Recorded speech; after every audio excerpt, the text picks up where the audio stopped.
Hello my dear future blast. तो कैसे हैं आप सब। आज हम लेके आए हैं क्लास 12 केमिस्ट्री का सॉल्यूशन चैप्टर की कॉलिगेटिव प्रॉपर्टीज। जैसे कि इस चैनल में हम रेगुलरली अपलोड कर रहे हैं। कॉलिगेटिव प्रॉपर्टीज से पहले हमने सॉल्यूशन चैप्टर में बहुत कुछ डिस्कस किया था, जैसे राउट्स लॉ, हेनरीज लॉ, ये सब टॉपिक्स हमने डिस्कस किए हैं।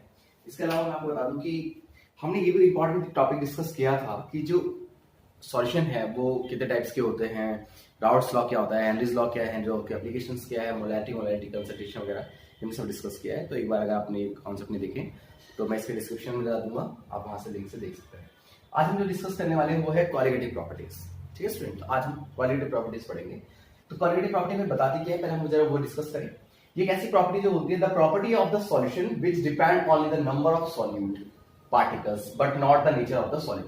आपका सॉलिड का नेचर क्या है उस पर बिल्कुल डिपेंड नहीं करेगा, बस डिपेंड करेगा तो उस पे कि सॉलिड के नंबर ऑफ मोल्स कितने ज्यादा हैं। ठीक है, यानी कि सॉलिड के क्या पे लिखा है ना, देखो, only on the number of the solute particles.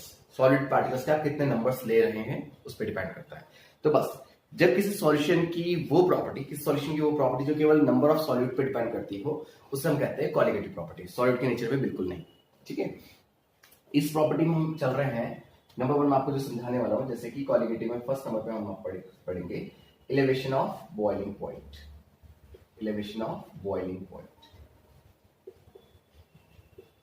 हम एलिवेशन ऑफ बॉइलिंग पॉइंट समझे उससे पहले हमको ये समझना होगा कि what is a boiling point. एक बॉइलिंग पॉइंट क्या होता है।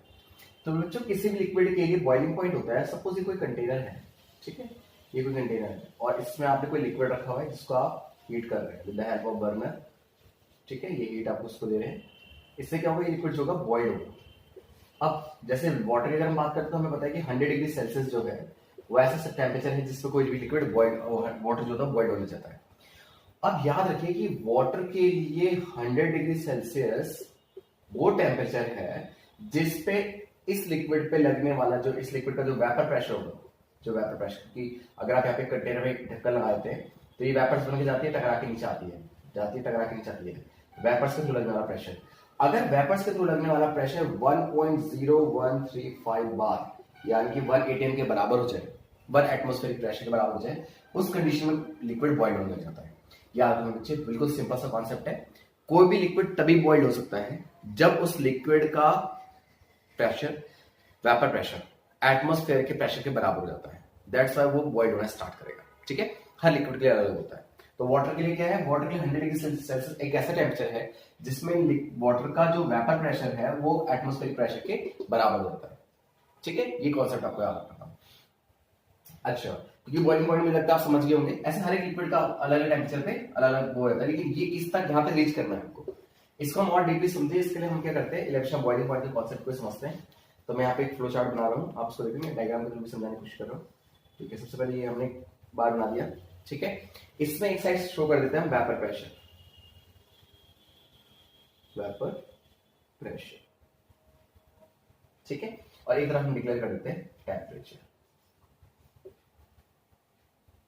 ठीक है, इधर वेपर प्रेशर डिक्लेयर करेंगे। अब हम मान लेते हैं इस पॉइंट पे 1 atm है हमारा, इस पॉइंट को हम 1 atm डिक्लेयर कर देते हैं, ये 1 atm है। ठीक है, कितना ही 1 atm, आप इसको लिख सकते हैं 1.0135 बार, ये भी लिख सकते हैं। ठीक है, 1 atm का साइन है यहाँ पे, ये 1 atm हो गया। ठीक है, अब वाटर पे भी टेम्परेचर ऐसे 0 से स्टार्ट कर लेते हैं, 0, 20, 30, 40, 60 ऐसे करते करते 100 डिग्री सेल्सियस मान लेते हैं, 100 डिग्री सेल्सियस। तो बस 100 डिग्री सेल्सियस पे ये जो लिक्विड है हमारा वाटर इसलिए बॉइल हो रहा है क्योंकि ये रीच कर रहा है उस बार को, उस लेवल को एट, देखो वेपर प्रेशर 100 डिग्री सेल्सियस में लिक्विड का बराबर हो गया, उसको टच कर रहे हैं उस बार को। मतलब ऐसा मान लो, जब मान लो टेम्परेचर रहा होगा 20 डिग्री सेल्सियस, तो उस टाइम वेपर प्रेशर पहुंचा होगा आपका सपोज यहां तक, फिर 40 डिग्री सेल्सियस हुआ, टेम्परेचर और ऊपर तक पहुंचा हुआ है, फिर ऐसे 80 तक मान लेते हैं, 60 आएगा पीछे, फिर ऐसे 80 मान लो यहाँ तक पहुंचा। लेकिन जैसे 100 डिग्री सेल्सियस हुआ तो इसने उस बार को टच कर दिया। ये कौन सा बार है, ये हमारा 1 atm को रिप्रेजेंट कर रहा है। ठीक है बच्चों, किसको रिप्रेजेंट कर रहा है, 1 atm को। तो यहां तो कंफ्यूजन है क्या, कैसे कैसे चला था। 1 atm को कितने टेम्परेचर, वाटर के लिए कितने पे आ रहा है, 100 डिग्री सेल्सियस पे।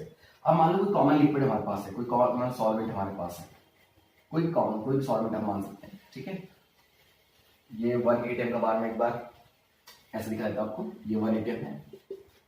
ठीक है, और यहां से हमारा आ जाता है टेम्परेचर,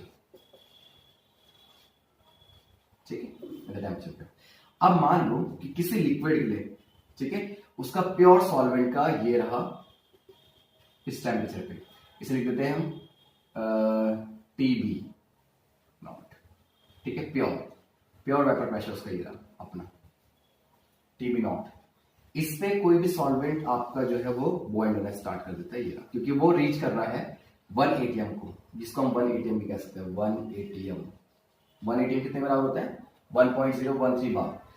याद रखना कोई भी लिक्विड केवल तभी बॉइल्ड हो सकता है जब उसका वेपर प्रेशर 1 atm को रीच कर देता हो, जिस टेम्परेचर को उसको रीच कर देता है, ठीक है। इसका नाम दिया हमने सॉल्वेंट, हमने बोला सॉल्वेंट, प्योर सॉल्वेंट है आपका।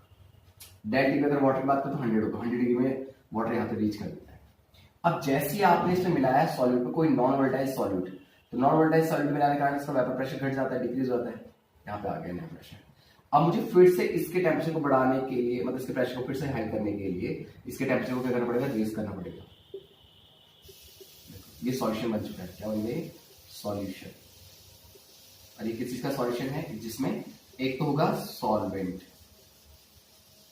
और एक होगा आपका नॉन वोलेटाइल सॉल्यूट। याद रखना आपको नॉन वोलेटाइल ही होना चाहिए, तभी के लिए सक्सेस देगा, नॉन वोलेटाइल सॉल्यूट होना चाहिए। अब जो नॉन वोलेटाइल सॉल्यूट है बच्चों, वो ये आपको कि जो सॉल्यूशन का प्रेशर नीचे डाउन हो गया, फिर से आपको प्रेशर बढ़ाने के लिए क्या करना पड़ेगा? क्योंकि आप ऐसे समझ लीजिए pressure is directly proportional to temperature है, ठीक है, वेपर प्रेशर की बात कर रहे हो, तो अगर आप टेम्परेचर बढ़ाएंगे तो वेपर प्रेशर भी बढ़ेगा। अब आपको ये इसको बढ़ा के दोबारा से मान जाना ताकि ये फिर से बॉइल हो, तो आपने टेम्परेचर बढ़ाया तो थोड़ा सा और लेवल हाई होगा, थोड़ा सा और टेम्परेचर बढ़ाया तो और लिक्विड है, और टेम्परेचर बढ़ाया तो यहाँ तक पहुंच गया, आप इस पॉइंट तक पहुंच गए। मान लो इस पॉइंट का नाम मैं लिखता हूँ ए, इस पॉइंट का लिखता हूँ मैं नाम बी। अब वो ए से नीचे लुढ़क गया था, इसका नाम ले लेते हैं हम सी लेते हैं। अब यहाँ से यहाँ तक सी से लेकर फिर से बी तक ले जाने के लिए मैं क्या बढ़ा रहा हूँ? टेम्परेचर बढ़ाना होगा। अब मान लो टी बी टेम्परेचर पर बॉइल हुआ है, मान लो जैसे पहले 100 डिग्री बॉइल होता था, अब 101 पे हुआ है, ठीक है, 101 पे हुआ है। जो 1 डिग्री का इंक्रीमेंट हुआ है उसको हम कहते हैं elevation of boiling point, del TB. Del TB ही क्या है आपका? Elevation of boiling point. बहुत सिंपल सा कॉन्सेप्ट है, बहुत ही सिंपल सा। Del TB elevation of boiling point, इसी को हम क्या बोलते हैं? Elevation of boiling point, elevation of boiling point. देख रहे हैं आप, बहुत सिंपल सा कॉन्सेप्ट था। हुआ क्या है कि यहाँ पे जो हमारा प्योर सॉल्वेंट है वो ये उसका प्योर वेपर प्रेशर है, इस टेम्परेचर पे उसका वेपर प्रेशर 1 atm को रीच कर लेता है। लेकिन आपने जैसे उसमें नॉन वोलेटाइल सॉल्वेंट मिलाया उसका प्रेशर जो था वो डिक्रीज हो गया। फिर से टेम्परेचर को बढ़ाने के लिए प्रेशर को बढ़ाने के लिए आपने टेम्परेचर को इंक्रीज किया, और टेम्परेचर को जितना ज्यादा आपने इंक्रीज करना पड़ा उसी का नाम है elevation of boiling point. Elevation का मतलब भी बढ़ना हो। जब आप क्लास 10 में थे तो आपने ट्रिग्नोमेट्री में पढ़ा होगा कि एलिवेशन एंगल मतलब नीचे से ऊपर के एंगल, बढ़ने वाला एंगल। ऐसे जब वैल्यू बढ़ जाती है टेम्परेचर की, इसी का नाम एलिवेशन ऑफ बॉइलिंग पॉइंट है, ठीक है। अब ये हमने कहा था कि कोलिगेटिव प्रॉपर्टी का पहला पार्ट है, तो कोलिगेटिव प्रॉपर्टी हमेशा किस पे डिपेंड करती है? नंबर ऑफ सॉल्यूट पे, नंबर ऑफ सॉल्यूट पार्टिकल। तो इसमें नंबर का कॉन्सेप्ट कैसा आएगा? क्योंकि ये डायरेक्टली पुश होगा मोलैरिटी के, याद रखना elevation of boiling point is directly push to molarity. और अगर आप डायरेक्टली पुश का साइन हटाते हैं तो आप एक कांस्टेंट के भी लगाएंगे, क्या लगाएंगे आप? K B, where K B is the molar elevation constant. तो आपसे पूछेगा के बी क्या है यहाँ पे? के बी को हम कहते हैं molar elevation constant. m is equals to क्या है यहाँ पे? m मोलैरिटी, ठीक है।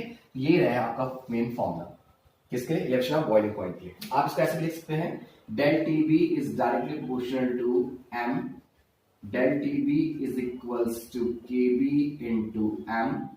अब इस डेल टीबी की जगह आप क्या लिख सकते हैं? टीबी माइनस टीबी नॉट, जो टेम्परेचर इंक्रीज हुआ है और जो टेम्परेचर पहले था, ऐसे लिख सकते हैं उसको। जैसे मैं आपको कुछ हिंट दे देता हूं कि जो केबी होता है ये कांस्टेंट रहता है। जैसे मैं बात करूं वाटर के, तो वाटर के लिए ये होता है KB for water, KB for water is approx equal to 0.52। ये इतना होता है वाटर के, केबी कांस्टेंट की वैल्यू। तो हर एक क्वेश्चन पे केबी कांस्टेंट की वैल्यू दे दी जाती है। मोलैरिटी हमको आती है, मोलैरिटी का फॉर्मूला होता है mole of solute, the number of moles of solute upon mass of solvent in kg। बहुत सिंपल सा फॉर्मूला। तो बस ये हमने फर्स्ट प्रॉपर्टी आज डिस्कस करी, जिसका नाम है elevation of boiling point. I hope आपको समझ में आई होगी। बहुत ही सिंपल होता है कि वेपर प्रेशर 180 तक रीच कर जाएगा जिस टेम्परेचर पे, वही उसका बॉइलिंग पॉइंट होता है। अब आपने नॉन वोलेटाइल सॉलिड मिलाया तो प्रेशर डिक्रीज हो गया। प्रेशर को फिर से इंक्रीज करने के लिए आपने टेम्परेचर को जो बढ़ाया है, और जितना टेम्परेचर आपने बढ़ाया है उसी की वैल्यू को हम कहते हैं इलेवेशन ऑफ बॉइलिंग पॉइंट। ठीक है, आई होप यू अंडरस्टैंड। अगर ये कंटेंट समझ में आया तो प्लीज डू लाइक, सब्सक्राइब और channel. Thank you so much.